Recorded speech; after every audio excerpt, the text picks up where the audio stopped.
sinampahan ng kaso ang ex-partner na si Trina Kendaza. Naging paksa ng talakayan online ang hindi pagdalo ni Carlo Aquino sa ikatlong birthday celebration ng kanyang anak na si Miffy. Si Enola Miffy ay anak niya kay Trina Kendaza.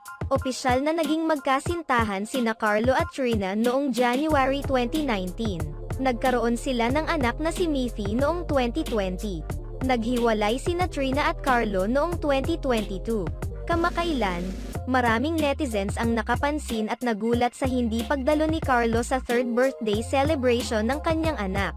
Nung second birthday nito ay nakadalo pa naman siya.